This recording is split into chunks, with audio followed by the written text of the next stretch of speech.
Good evening, Tony Datino doing my live with Tony on Monday. We are now up to tax day, so get your taxes filed April 18th.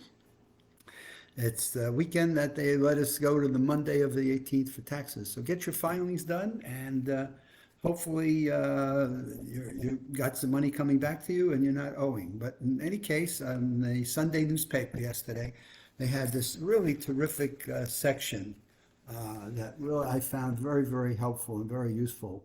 And it was looking at what are the different things that we can do for our health and how would we do that? And so let me pull this up. I'm going to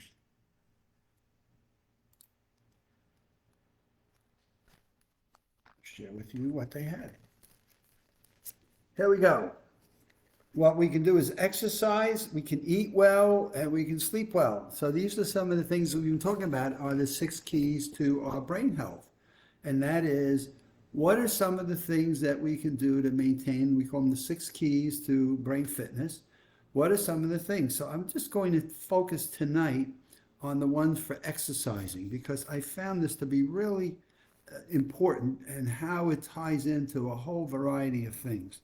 So the first thing it talks about is exercising as you age. No matter what your age, exercise is one of the best things you can do to keep your body and mind strong and improve your quality of life. So I always say to people, why is exercise such an important thing to brain health? Why is physical fitness, as we define it, being aerobically fit, anaerobically fit, your physical balance and flexibility? And this really talked about it. So if I were to say to you, what are some of the things that are benefits from you to exercise, what would you tell me? And I just found this particular article was insightful. So obviously, among other things, exercising helps you with your blood pressure. It reduces a risk of heart attack and strokes. But now comes a little bit more, because if you've been to a cardiologist, you'll certainly hear about the exercise with heart attacks and strokes, but you'll also help manage blood sugar, and it helps your bones and muscles stay strong. Now here's a bonus one. It helps you with your sleep, and it helps to reduce some of your fat contents. It sharpens your thinking and boosts your energy and mood. So it sharpens your thinking, right? Which is what we talk about. Now, why does it sharpen your thinking? Because the oxygen we breathe in is 30% of it can go be used by your brain cells and help you with your thinking and what you've got to use in terms of your brain. It even went on to talk about a study that I've read many times in the past. But a study of people 65 and over demonstrated that men and women who were at least moderately active gained 3 to 5 years of life, depending upon how often they exercised. Moving around more during the day adds benefits on top of those. So now we talk about movement, right? We're in a keystroking world today, but what happens if you do more than just keystroking? What happens if you get up and you take telephone calls as you're walking? I'm seeing now more and more executive offices have stand-up desks to them so that you're standing up more and you're walking about a desk as you're either looking at your laptop or you're on a Zoom call, that you're in physical motion. And so this talks about during the day, moving around adds additional benefits that you gain from the movement, the actual physical movement and the flexibility and the balance and activities that at least keep you mobile. So move more and sit less is the summary of what they want you to be focused on and think about.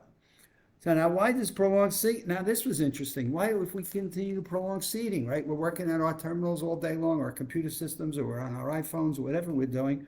Why does prolonged sitting have such a damaging consequence? Well, it relaxes the biggest muscles you've got in your body. So your biggest muscles, your glutes and your abs and your arms, right? Your muscles relax. They take up little sugar. So they're not looking to take the glucose that we worry about when we think of the diabetes. So by relaxing your biggest muscles, especially in your thighs and your butt, right, what are you doing? It's not using up sugar that you've got within your bloodstream, and now that you've got diabetes possibilities and challenges. It contributes to chronic low-grade inflammation, which plays a role in heart disease and stroke. So now you've got constant inflammation within your body. And we also, the movement about, it puts more oxygen into your lungs and into your bloodstream, that then goes up to those cells that are being utilized in your brain. So it facilitates clearer thinking, and it facilitates better abilities to retain and recall information. So what can you do? You don't have to, be physically on a treadmill or on an elliptical or lifting weights or things. What you can do is carry laundry upstairs. All right? Walk up and down steps as much as you can. Park in the furthest spot you can if you're going to the grocery store or to the parking lot or to your Targets or your Walmarts or to your deli or your Publix grocery store, your Stop and Shop, wherever you're doing your work, park further away. And you know what? You can lift your bags to the point they're not too heavy, but the calories add up. So all these calories of movement and exercise move up. But what's really great about that is that increased flow of oxygen, as well as the increase you get from your muscles, really helps build mental fitness. So you've heard me talk about exercises for many, many times in my Live with Tony series. And it's that exercise that helps your body feel like it's alive. It helps the brain stay alive, and it feeds the whole body's blood system. So not only do you get a benefit of blood pressure, but you also get your arteries being more flexible. I mean, this is just unbelievable. Your sugar levels are managed better. It turns up the immune function, fights infections, and it gives you energy in terms of your brain power. So it keeps your oxygen, and it just lightens up your brain. So I always have found when I'm running, right? When I run 3 days a week, and I run in the morning, and when I'm running in the morning, my brain is just thinking. I'm bringing oxygen, obviously, through my body system, but it's giving my brain opportunities to work on some of the challenges and things that I want to do. And I just have some of the most creative, thoughtful runs, and coming back and solving the world's problems as I bring aerobic activity, and it's also working on my thighs and my butt and other parts of my body as I have to support my weight as I'm going about running. So what this discusses, which I found really interesting, is then have different exercise intensities. And so they're recommending we do 150 minutes of moderate physical activity a week, and all of the different things where you're moving add to that 150 minutes a week. And it takes basically 30 minutes 5 days a week. To take 30 minutes 5 days a week, bam. Now, that doesn't mean you have to get on a treadmill. It doesn't mean you have to get on a weight machine. It means do something. You can gardening. What you're trying to do is maybe some stretching, some flexibility. When you're watching TV at night, you're watching the ball game, you're watching one of your favorite shows, be up and about. Maybe you're just lifting water bottles, maybe a half-gallon water jar or jug or whatever. Maybe you got 3-pound dumbbells that you can move back and forth. But you want your muscles to soak up the glucose from the bloodstream and improve your insulin sensitivity. So these are all of the benefits that have impacts on your mental fitness as well as your physical fitness. So now I want to talk about exercise intensity, right?